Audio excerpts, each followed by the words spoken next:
And we're good to go to another live stream. I'm here with the Flat Rate Master today, and we're going to discuss our different opinions on pneumatic tools and electric tools, the pros and cons.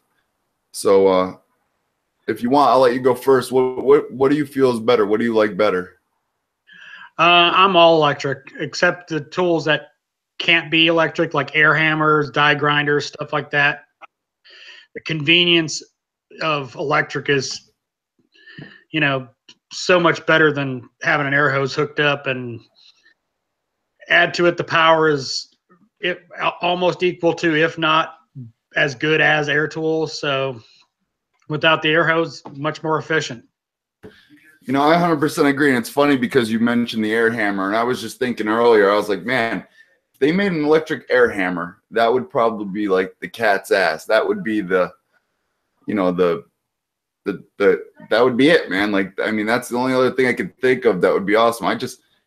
It's so amazing not having to worry about an airline, or if the airline's going to reach, or, you know, like oiling your tools. And trust me, if you don't oil your tools, they will fuck up. It happened to me, you know, and I just get careless and neglect.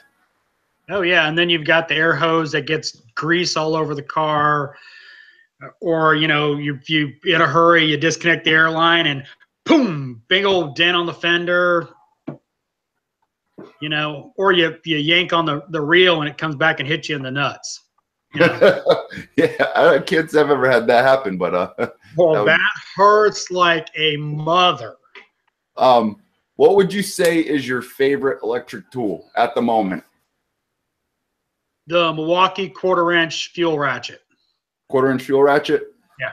I would have to say mine is, and only because I haven't tried the Milwaukee, but the just the most convenient. I mean, it's not the most used. To me, it's the most convenient when I need it, is the reciprocating saw, the Snap-on 14-4 saw. Like, exhaust work, I'm telling you what, you just grab it, you go up there, off, you know what I mean? It's just, oh yeah, you don't have the extension cords and this and that, you know, like you just go up and you hack it apart and you drop it down, you know. I mean, but you know, I'm with you with the ratchets and stuff, because again, you know, I mean, you just don't have the inconvenience of an airline.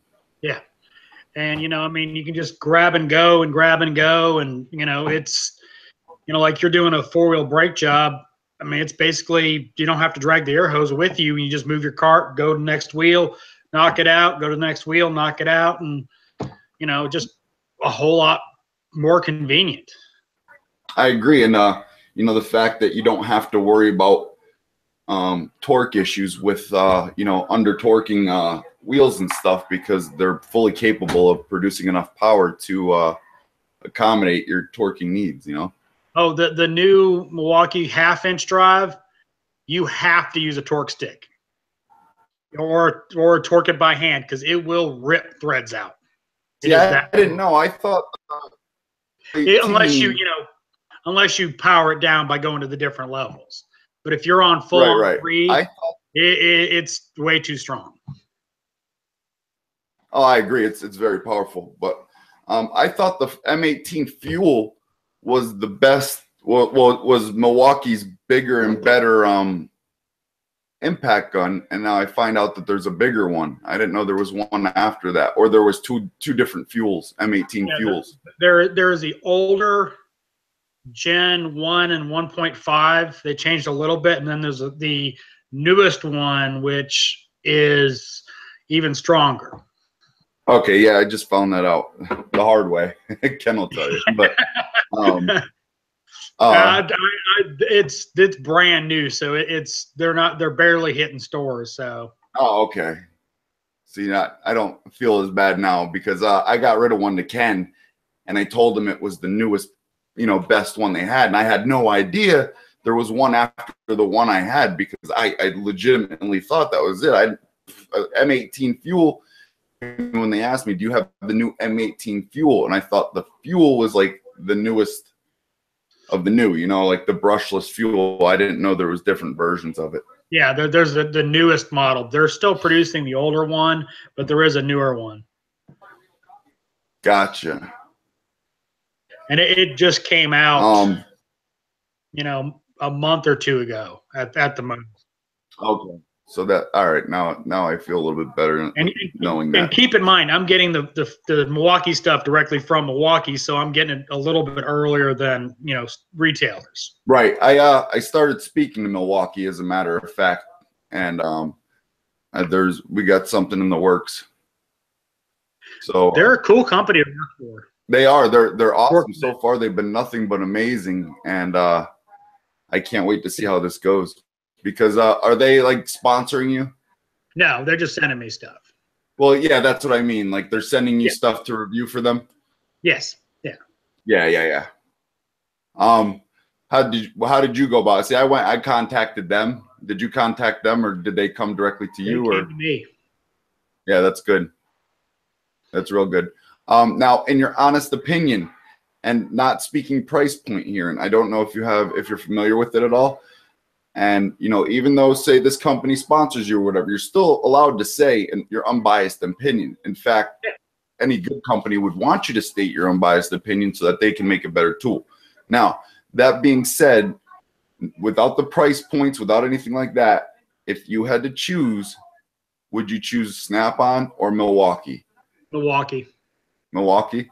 Like hands down Milwaukee. I mean, I keep in mind, I bought a ton of Milwaukee before I worked with them, and have every intention of, if they've never even talked to me, of converting all of my electric tools over to Milwaukee. I mean, I got burned by Snap-on years ago with electric tools, and I won't spend another penny on their junk. Right. The more I use the Milwaukee, the more and more I just fall in love with it. I got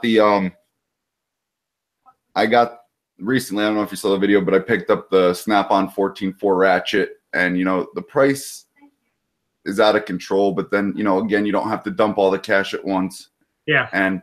But we do have a truck guy that does carry them, but you're paying twice the amount of what it costs in the store. Yeah. You know what I mean? So that's just pointless. With Snap-on, you already know you're going to pay out the ass because it's Snap-on, but I'm not going to pay double for a Milwaukee tool, even though it's on like an RA account, because that's just insane. Stupid. You know, like, yeah. Right. I mean, Snap-on's to be expected. We've been buying Snap-on for, you know, 15 years now. And, you know, that's not going to change. Snap-on's not going to change. So, but I mean, I'm not complaining about the 14.4 tools. Right. They do very well. I mean, it's nothing against the tools. It's kind of between the price and the warranty. And, you know, I personally, I know a lot of guys love it, but that toggle trigger, I hate. Do you hate it? See, that to me, that's stand it. I absolutely love that. That's one of the things that I wish Milwaukee would tools, but I didn't think anyone would ever dislike that. I've had too many times where you're trying to do something really awkward, and you know, you wind up hitting the wrong bolt, and then that's because you were trying to get something in an awkward position and you hit the wrong side of it, and the bolt goes flying and socket goes flying because you weren't ready for it to go that way. Right. I mean, that is 100% personal opinion, not right. Yeah, cool. Obviously. It's just a feature that either you like or hate, and some guys love it, and I hate it. You know, again, that would be one of those things. Obviously, they're not going to produce two different versions, but over a toggle switch. But, you know, it would be cool if they did, because that, to me, but then that's good. That'll be another lawsuit, them saying, because, you know, Milwaukee won the last one. They'll be like, well, they stole our toggle switch, you know, da-da-da-da-da. Like, oh, yeah. That's another thing, too. How do you feel about that lawsuit? Honestly, like, my opinion on that, I think it was too petty to argue over. You know what I mean, too? But other people might differ. Their opinions might differ. Yeah, I don't know how much you've dealt with it, but it's like the same argument Snap-on, who owns John Bean, Hoffman, and all that, and Hunter have over patents. You know, if you've ever gotten into alignment equipment, there is a bunch of patents they both pay each other for the equipment. Okay. Like, you know, Snap-on owns this bit of a technology, Hunter owns this much. and they both use it. And it's like, it comes down to the features of the equipment you like, regardless of anything else. If you prefer the Snap-on interface over the Hunter system, same with lithium ion. It's just squibbling over minutia. Now, I correct me if I'm wrong. I don't know how familiar you are with the whole topic, but I was reading, and I guess the whole complaint was over the lithium-ion battery and them stating that someone in the Milwaukee crew designed and created the lithium-ion battery. Now, I kind of find that hard to believe that, you know what I mean? Like, I don't know. It comes down to, I think it was battery management or the circuitry or something like that. I didn't get, once it gets above, engineer level stuff, I put paying attention to it. But it's a patented feature that Milwaukee patented, and Snap-on used it in some way, shape, or form. And it'll probably get overturned. It'll probably go on for years. I thought it did already, and then I thought this was like the last part of it. I thought Snap-on already appealed it, and then I thought this was them losing the appeal. I could be wrong, but from the press release that I saw, Heather release, it said that Snap-on was, or the article I saw said that Snap-on was appealing. So okay. That's the last I heard of it. See, and then it's funny because Snap-on wants to get upset about stuff like that, but then wasn't it Snap-on that just tried to sue Harbor Freight for the jack? And I mean, don't get me wrong. Frank Emtech and I were just at Harbor Freight, and the pictures by side, man, I'll tell you what, changed. I mean, just the color change alone, that was the only way you could tell the difference. I mean, but at the same time, it's a fucking jack. I mean, I guess when it comes down to, like, you can either have another $2 million in your company or not. I guess, I could sit here and say all day long, I wouldn't care about it. That's stupid. But when you're talking about $2 million extra in your company, which isn't chump change, then I guess if you have a chance of winning it, well, then it's like, why not? Well, I mean, you got to remember, companies like Snap-on have a team of lawyers that they pay, whether they're sitting there twiddling their thumbs or suing people. So you got them on staff, you might as well use them. Yeah, this is true. This is true. I mean, never mind. I'm not gonna say anything. But yeah, they're team. But yeah. So what are your cons about electric, if you had any? I mean, we can't say recharge. I mean, I guess that very well could be a con, because with pneumatic you don't have to recharge. Batteries are always going to be the biggest thing. They're gonna break, they're gonna wear out. You're not going to have that ultimate durability of an air tool that's going to last you, 10, 12, 15 years. You're going to have to spend some money on batteries, regardless. I've broken batteries. I've had to replace batteries. When I had my old Ingersoll Rand, those batteries were stupid expensive. I went through 3 or 4 batteries, and I wound up never having 2 batteries on hand at once, because I'd order one, and right then it would decide to shit the bed. So I'd wind up with, and they were like $300. Well, these Milwaukee, the M18s, the 5 milliamp hours, those aren't cheap, man. Yeah. I forget what they go for. I think they're upwards. Are they over $100 or? Yes. Yeah. I think in my area, the 5 amp is like 120, I think, something like that. I'm probably not, exact. And then the 90. Where is he? Ken, you didn't do so bad then. The battery alone is $100 and some. But yeah, that's crazy. I mean, that's a lot of money. But at the same time, you need the batteries. Like, you need them. And I'll tell you what, those batteries last a good bit. The only time I was a little disappointed in the battery, and you can't blame it, is in the fuel vacuum cleaner. And I love that fucking vacuum cleaner. But man, like, no pun intended, it sucks. Like, the battery, it draws the battery right down. But I mean, don't get me wrong. I'd say if you had to use it consistently and keep it on, you'll probably get 30, 35 minutes out of it. But that's a lot of workforce. You know what I mean? You're putting a lot on that battery.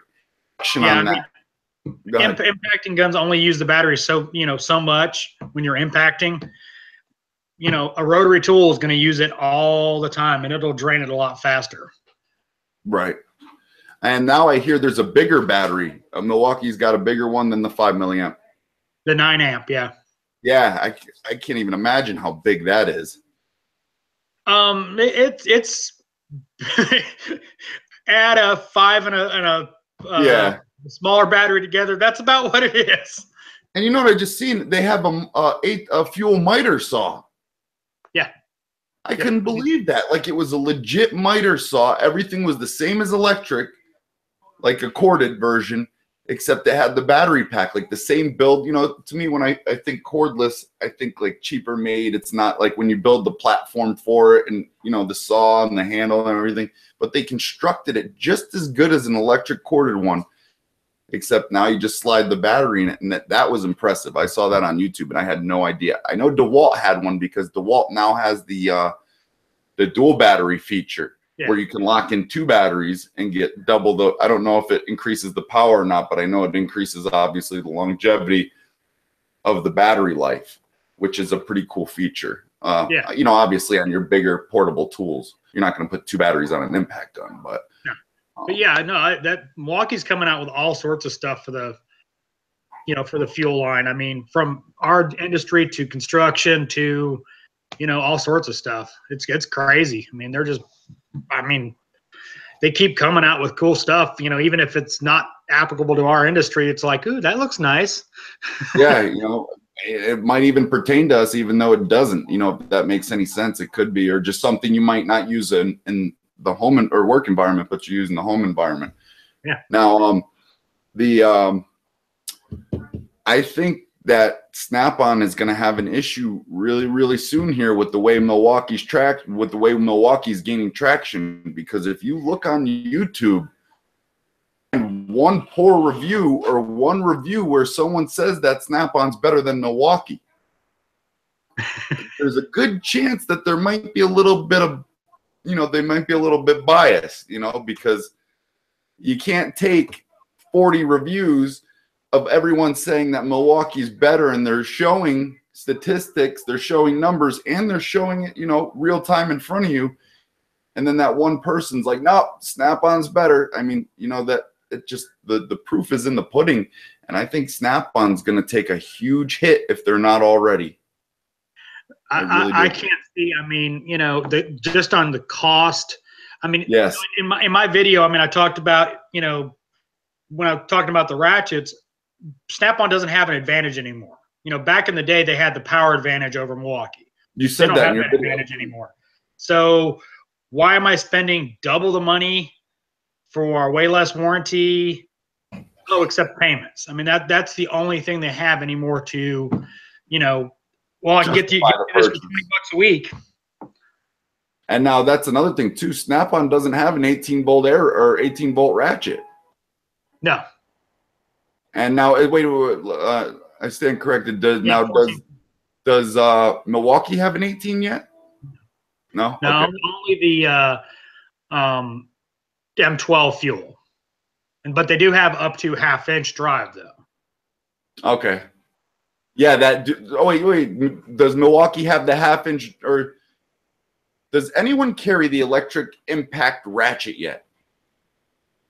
Milwaukee has an impacting ratchet, but it's not as good as the air.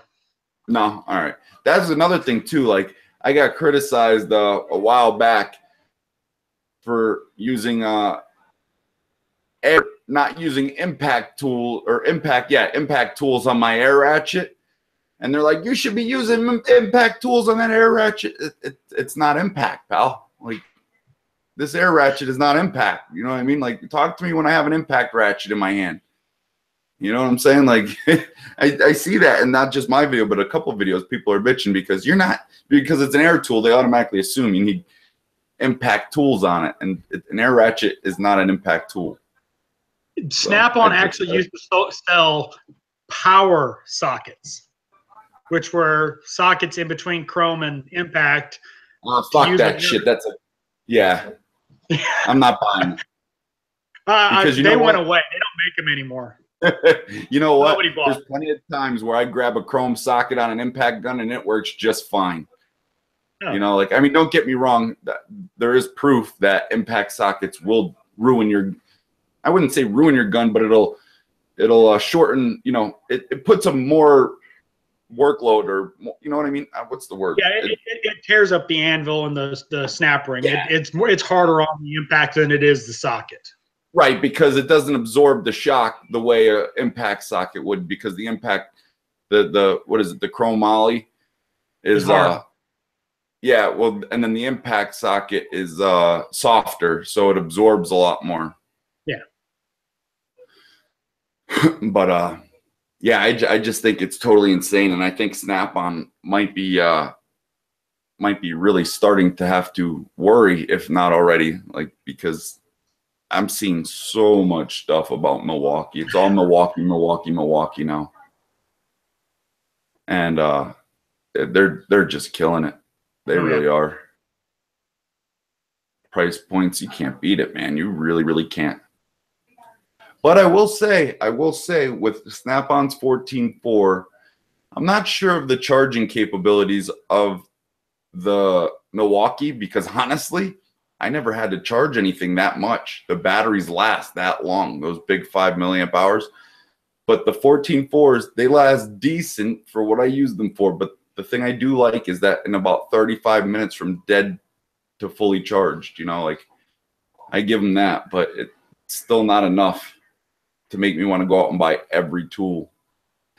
And I think my next Milwaukee tool is going to be their Sawzall, their reciprocating saw, because I'm really impressed with the Snap-on, and the Milwaukee looks a bit more ergonomical. Like, it looks, the aesthetics of it and everything looks like it's more comfortable. It looks like it fits in more places. It just looks like a better built tool to me. Brian, I do not get paid by Milwaukee. All they do is send me tools, and it's not a paid endorsement, but I do say in every one of my videos that I got the tools from Milwaukee. So it's not a paid endorsement. Yes, we went over this. I believe it was Garnett and I went over this, and because basically they gave him the tool. I mean, there's loopholes. They're not paying him. You know what I mean? So him saying that they gave him is more than suffice. You know, there's nothing that can be done about that. Yeah. They're not paying him in actual cash. Now, if they're paying him in cash, he would have to say that it is a paid endorsement. And I can say they have no control whatever on my videos. They don't view them before I post them. Nothing. All I do is they send me stuff. I shoot a video of my opinion, and then I shoot a follow-up video after I've beat the snot out of them for a while. What all have they sent you so far? Both fuel ratchets, the metric wrench set, pry bar set, the new 1/2-inch fuel impact M18 1/2-inch, and an underhood light.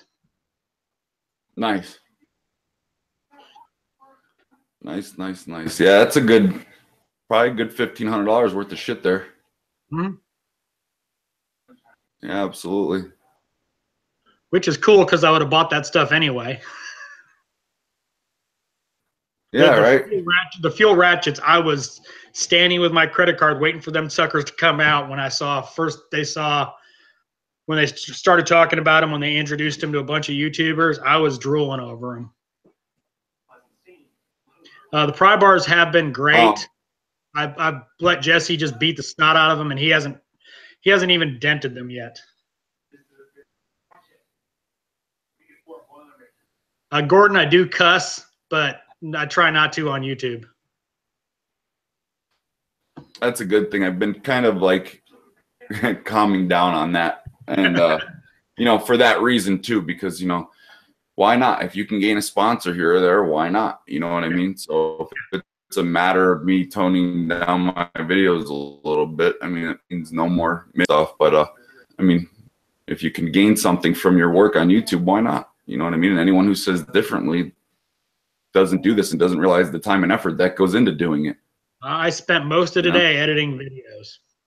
Yeah, I'm doing a Christmas special today on the fucking Christmas tree video. I put a lot of work into it. It's actually it's probably my most well-produced video, and hopefully I can get it out tonight because I put a lot of time and effort into it. Awesome. I did color correcting, everything. Like, wow. Yeah. I suck at color correcting. I just like it. Never mind. Well, I just started using new programs, higher end programs, like a lot of Adobe stuff like that. Yeah, that's what I use. I use the Adobe suite. Premiere and stuff, and now that I'm learning color correcting and a bunch of the other stuff. What do you say, Mr. Mike YouTube? So would you sponsor me if I paid you, Bruce? I would sponsor a fucking gnat if it paid me, dude. Wait a minute. No. Wait. Would you sponsor me if I paid you? How do you want me to sponsor you? I mean, I could give you shout outs and stuff, and I wouldn't ask for money for that. You do that for free. That's just one YouTuber to another type of deal thing.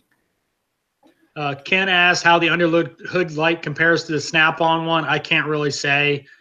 Don't have one in the shop to compare it to, so I can't say one's better than the other. Well, I do have the snap-on one. Actually, I have it here. Now, let me ask you this. Have you used it from full to dead yet? No. No? Okay. Well, then we still can't. Because I'd say, if I had to say, I'd get probably about an hour lamp time out of it for what 114.4 battery from charge to empty. About an hour, I'd say. It does pretty decent. I had my larger battery in it, and I did more than an hour on it. So I didn't go to empty because I was done with the job. So I don't know how long it would have gone, but it was more than an hour on full brightness. But it was also on my bigger M12 battery, not the standard M12. Gotcha.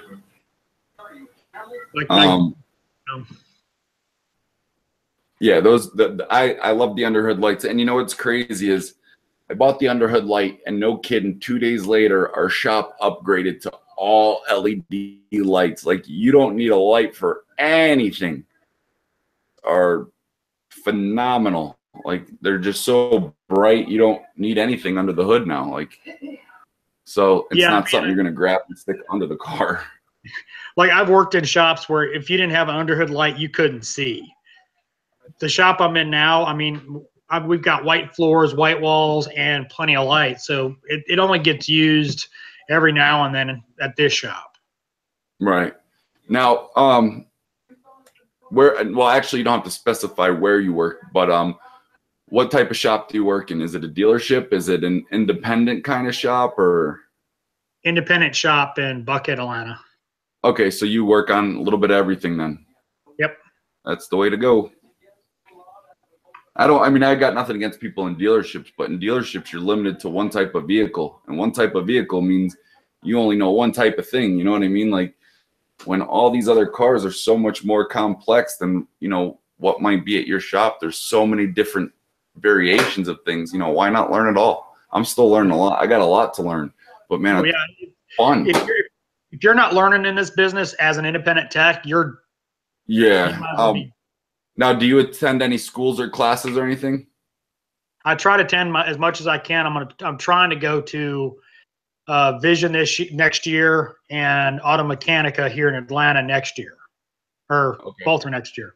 Yeah. See, like my job pays for all of our schooling, all of our classes, any certs we want. You know what I mean? So it's really good to work for a place like that because, you know, obviously they take pride in the people that work for them. You know what I'm saying? So. You know, you get more out of your employees when you do stuff like that. Yeah, I think you said at lunch, one of your videos, I think you were at lunch or something, you were talking about training, and even if you get one little piece of information out of that class, it's worth it. Oh yeah, like I said, that's where we learned about the how to check for a wheel bearing, dude. The greatest tip I've ever learned in my life: to test the wheel bearing, grab the coil spring. And I tell you what, forget any other method. Forget listening. Forget having one buddy under the car while you got it in drive. Because you know what? You can instantly, and I mean instantly, figure out which bearing it is just by grabbing that spring. 2 seconds. No mistake. No nothing. There's no more guessing. And that was all due to that class. Actually, it was Bill. I'm not taking the credit for him because he listened to it. You know what I mean? And I was there. I heard it too. And I just let it go in one ear and out the other thinking, yeah. And sure enough, he came back, or we came back to work. He tried it and was like, no shit. Oh, yeah. It's a great tip. Yeah. And it saves so much time, saves money, saves headaches. And, you know, that just goes to show that those classes, like you just said, you can pull one thing from it and it totally be worth it. It's always good to go to any classes you can. Like we have webinars too. Yeah. We're signed up for the webinars. So we come home sometimes, there'll be a webinar and then we sit down and watch that. And then Napa is cool because all of our Napa classes, we get certificates saying that we completed the course, Yeah, we do Napa classes every other month, I think. And those are great because of the food. Do you guys get food when you go? Yeah. Oh, they hook it up. They either have pizza or some really good sandwiches. And you hope for the sandwiches. Whenever we go, they have home cooked food. We go to a VFW for our training. Oh, and they have like all like home cooked, like it would be chicken parm and then mashed potatoes, corns, green beans, cookies for dessert. You know what I mean? Like it was, forget it. Yeah. That's my favorite part. Good food and get to learn some stuff, hopefully. Oh yeah, for sure. Now a couple more questions for you because I've actually had a few people asking if we were going to do this together at any point in time, especially after they see me comment on your videos, because I genuinely like your videos. And I like your editing technique, like I said, because sometimes you just be like, and there's no edit, no cut. I'm like, man, that's fucking awesome. Like, it just works for you. Some people it works for, and it works for you. It just makes me laugh, and it makes me like them that much more. But so there was a few questions, and one of them was, like, what's your favorite type of vehicle to work on? Favorite type of vehicle to work on is probably a Honda. I mean, they're easy. Honda? They're easy to make money on. Yeah. I think your Honda is my GM. Don't get me wrong. I love GM. I own 2 of them. So yeah, GMs to me, like, they're engineers, whatever. Like, they were thinking. I can't stand when you go to work on a vehicle and it's like, did you put this car together backwards? Were you not thinking about this? Something that goes, you know, there's just parts in cars that go more frequently than others.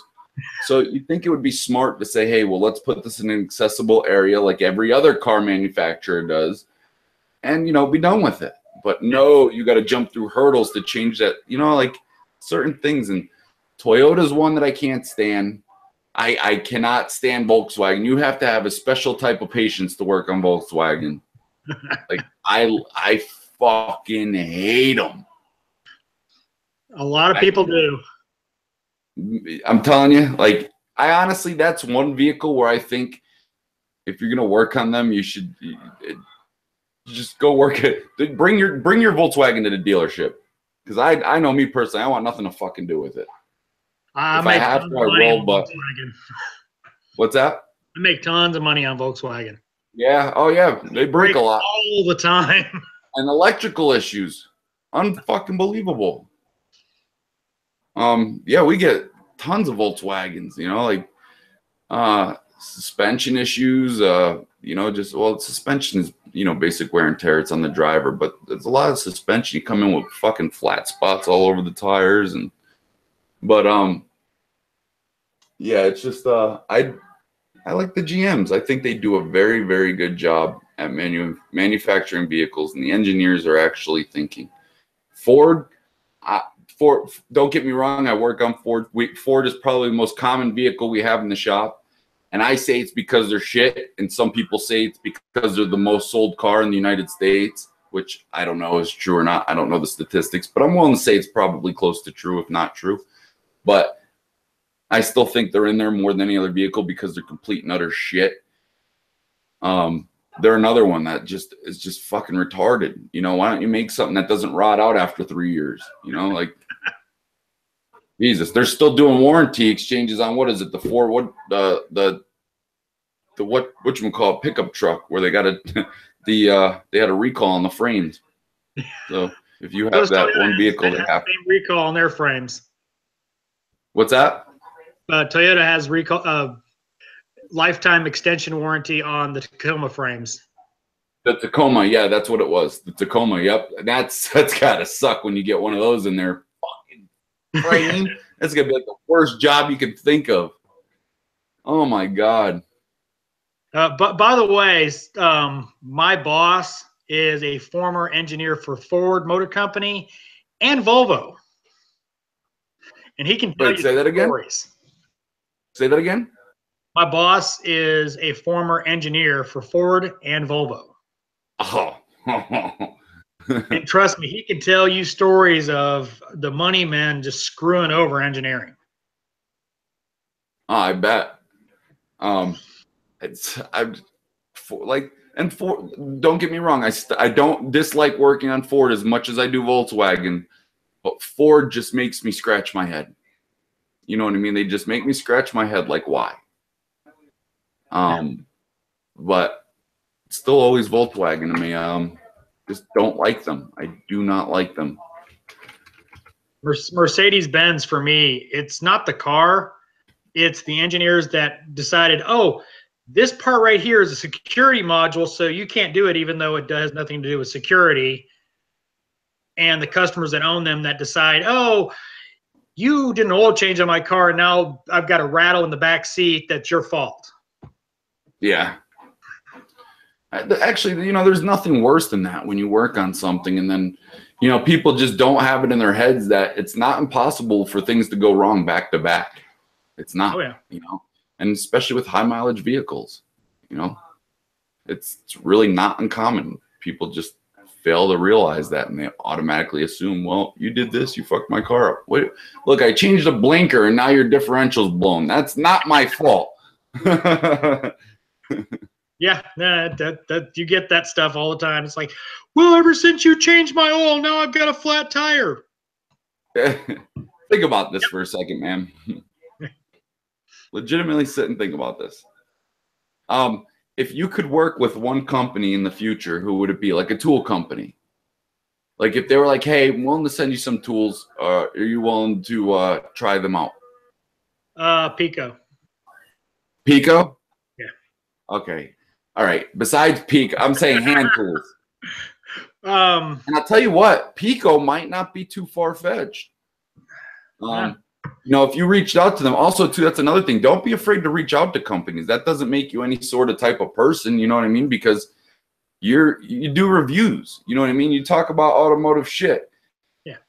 Why not? You know, maybe they don't know about you, so you enlighten them about you, and then they decide, well, hey, if we would have found him, we would have sent it to him anyways. You know what I mean? We like his style. You know, it never hurts. I mean, hand tools. I mean, I'd love to work with some of the big tool dealer, you know, companies like Snap-on or Matco or somebody like that, but they don't really do that kind of stuff much. I don't think unless you're Jay Leno, and I don't even know if Jay Leno gets his shit for free, but some may argue with that. Snap-on doesn't budge, man. They don't give a flying fuck. And I'll tell you what, it's because their marketing team is the best marketing team probably on the face of this earth. They sell more shit than half of the other companies in this country, and they don't have a single fucking commercial. You know, like, yeah. Tell me there's not something phenomenal about that marketing team there. You know what I mean? Yeah. No, I mean, the person. And we hand them our paycheck all the time with a smile on our face. Yep. And you know how they do it is just they've got something special in their marketing team, and they need to like forever hold on to that. Yeah, but I don't know why they don't suck up to, you know, like Joel. I mean, they should be kissing his rear end for what he puts out. Yeah, really. You know, that, I mean, just the simple, or even something, you know, like a simple thank you or something, or here's a $10 gift card to get you a piece of dust off the truck. You know, like, you know, I don't know, but I don't know. Like, they definitely should be compensating him because in that area and that brand, because he's like 99.9% Snap-on. You know, his name has Snap-on in it, and you know that's what he represents, and they should acknowledge that, because I know for me, I've sold a ton of stuff off of my recommendations for tool companies, and I know this because I have my analytics from my Amazon. All these tools I have in my description, I can go into my Amazon affiliate program.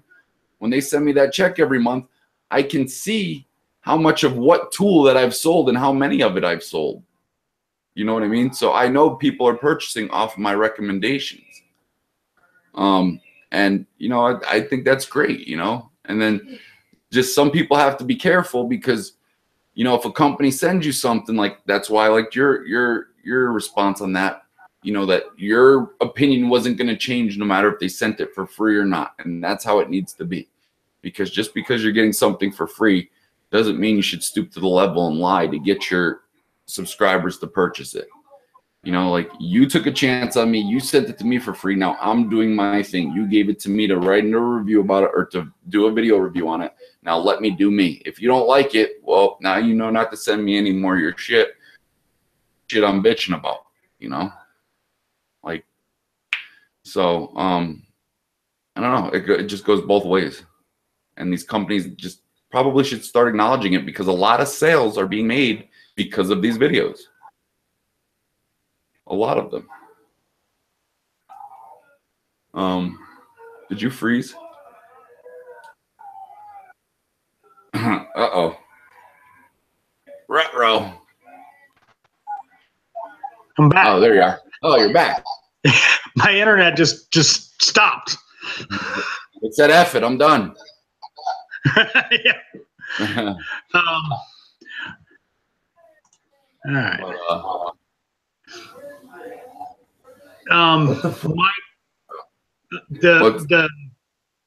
Mike Chains asked about the Milwaukee wrenches. They are good. Right now I've got the new guy using them every day, and he's loving them. So he hasn't messed anything up, and they've been doing good for him. So. All right, so yeah, I guess we can go to the subscribers' questions now that we've, you know, had our little discussion. I think we've made it worthwhile. But William Hanley asks, are TEKTON impact sockets better than Harbor Freight? I really, really like. I haven't broken a TEKTON impact socket yet, and that's what I have for my 3/8, and I have a couple 1/2 inch. So I honestly don't. I don't know. Like I can't give you a definitive answer. But for the price point and their warranty, I think they're great. I think they're amazing. And if you happen to answer a question from the subscribers, just read it off, because if this video gets watched later on, people can't read the comments. So we'll do it like that. Let's see what else. If you guys got questions, shoot them out now before we end the stream, so you guys are free to ask us whatever you'd like. Is the DeWalt 20 volt better than the Milwaukee 18 volt? I have no experience with that, but he might. I don't know. I've not used any of the new DeWalt stuff. No, I have the DeWalt 12 volt screw drill. Like, it's just a miniature one, and I use that for interior work. Couldn't tell you.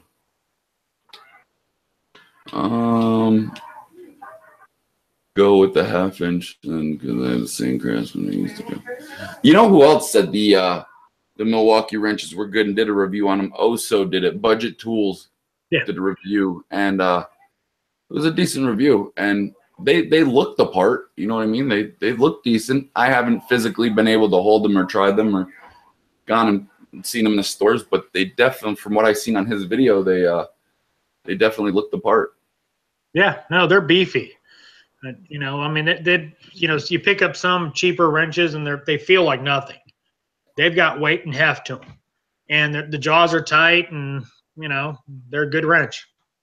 What do you mostly have in your toolbox? What brand? Snap-on. Snap-on. Okay.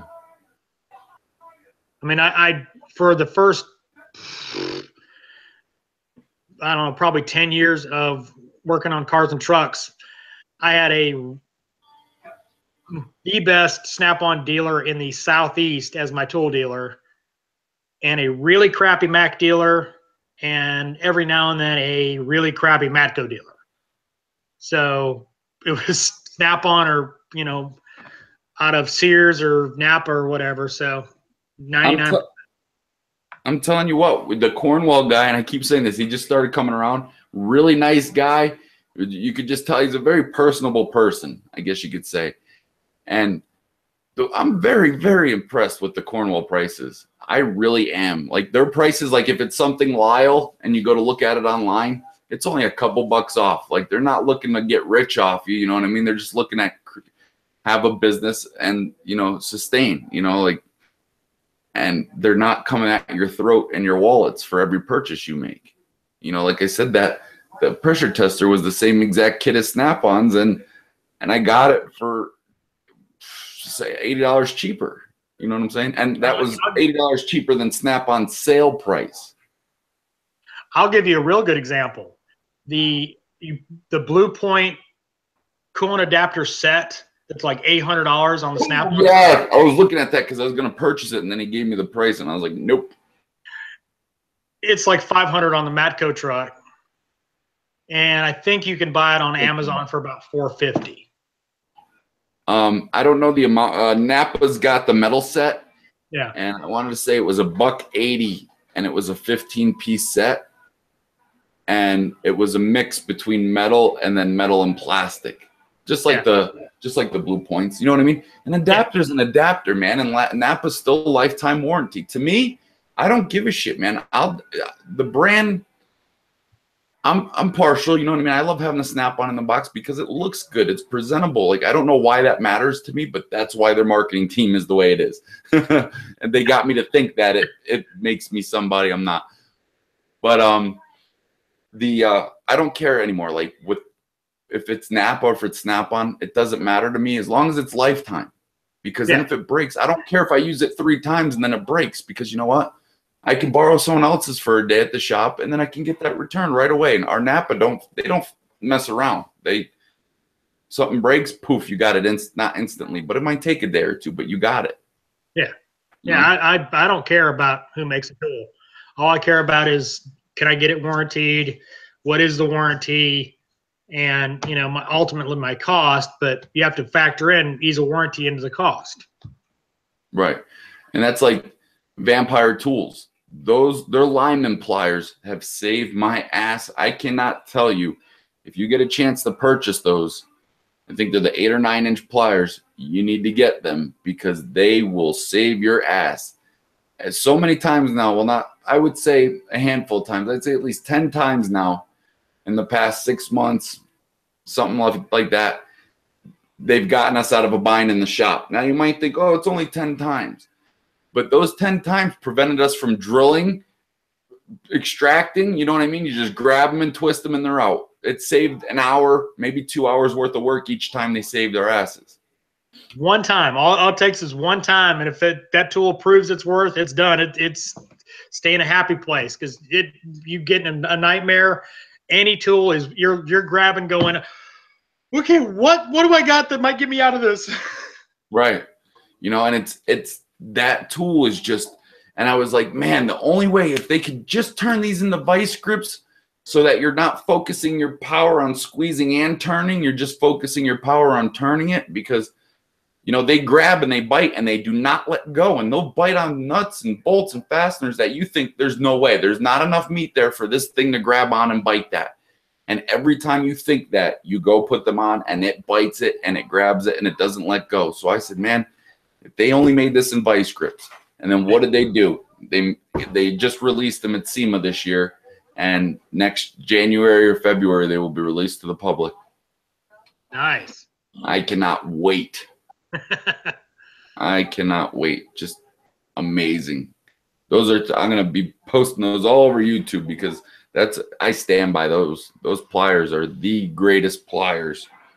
I mean, for that style of plier. You know, like, I'm not saying nothing else can compete to their gripping and biting capabilities.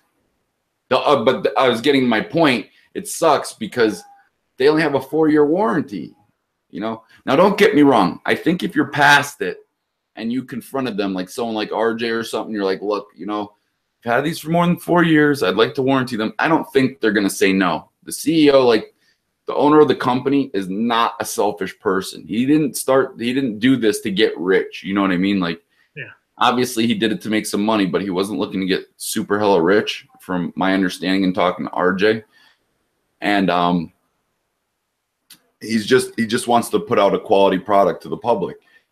And so, but RJ even said, you know, after 3 years, just go ahead and return the product, and you're not going to, know what I mean? And from my understanding, he makes it sound like you don't even have to send a tool in to get it warranted. Because I asked him, I was like, dude, you don't have these people sending their tools? He was like, well, we should probably start doing that, huh? I was like, well, duh. And God bless RJ. I love RJ. But I just mind blowing that you didn't even have to send the tool in to get the warranty.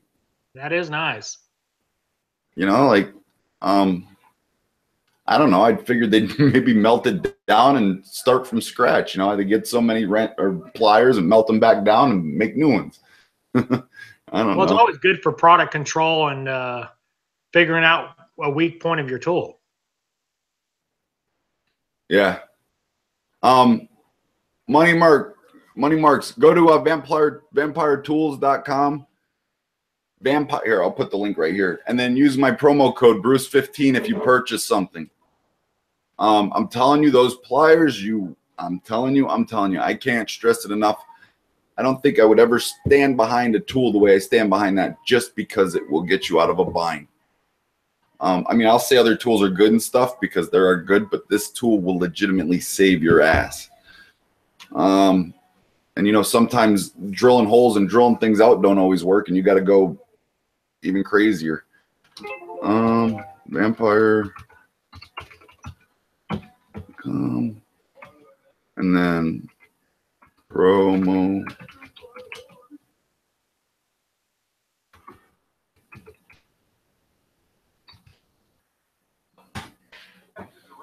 Yeah, there we go. All right. You got a question from Ken the Long Guy. Yeah, Ken asked, if you started today, do you think you would still have mostly Snap-on in your toolbox with how the other brands are stepping up their game? Absolutely not. That's a very good question. And what was your answer? Sorry. Absolutely not. There's still a lot of tools that I would buy from Snap-on. Their flank drive wrenches are still probably the best. Their sockets are up there, but ultimately a lot of tools that I own would not be bought from Snap-on because, you know, they're not Snap-on. They're made by somebody else and just rebranded. Yep. And, you know, if I can buy Irwin instead of saying Snap-on on it, why would I? So that's mostly where I would change. Right, because you know, it took us a while to realize that that's what these are. You know, good. I would say at least 40% of their products, if not more. I'm giving them a little credit there. If not more, or someone else, we can get them from another manufacturer.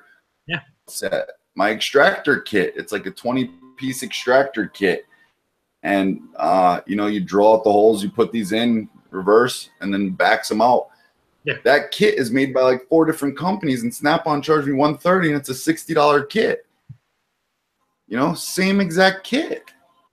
Now, like you said though, the wrenches and the sockets, I gotta stick by them. You know what I mean? They're expensive as all fuck. Yeah. But good night. I just love them, and I love them. I love them. The wrenches are a perfect size. They fit good in the hand. Mm-hmm. Just something about using their hand tools and their ratchets that just makes you feel. It just feels good. It's something about it. Something about it. But anything else, man, I think I'm going to start really.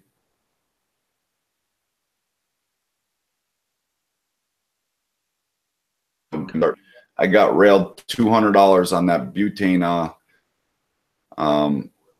soldering iron to find out it was made by PORTASOL for $60. Yeah. Hurt. That hurt. And then when you bring it to them, it's like, and you confront them about it, you get an attitude, and it's like just asking a question, man. Like, you know, and then people are like, well, you bought, well, how about you jump off of Snap-on's dick for a second and you just, you know, like listen to my concern. Like, you know, I paid for it, but I shouldn't have to go and search for something to know I'm getting boned over $100. You know what I mean? Like there should be, that's why I said companies should have a cap on whatever the lowest price offering is to the highest price. You know what I mean? You should only be able to inflate the price so much, because inflating the price over $100, that's $120, $130 difference. That's ridiculous. I'm sure it doesn't cost that to put that, and the Snap-on sticker's peeling off of the case of it. It's peeling off. It's a cheap sticker. The part that I'm paying for is peeling off. Like, how does that work? I don't know. I figure I've got both the Snap-on one and the Power Probe one. And, oh, you own them? You own the butane soldering iron? Yeah, I got it on sale though. Only got ripped off for about $40 instead of, you know, $200. But yeah, after tax it was like $200. Yeah, I think I paid $100 plus tax. He had it on sale or something like that. But you know, I own both, and you know, I mean, they both work, and my go-to is the Power Probe now. Yeah, I hear a lot of people saying the Power Probes are a good alternative.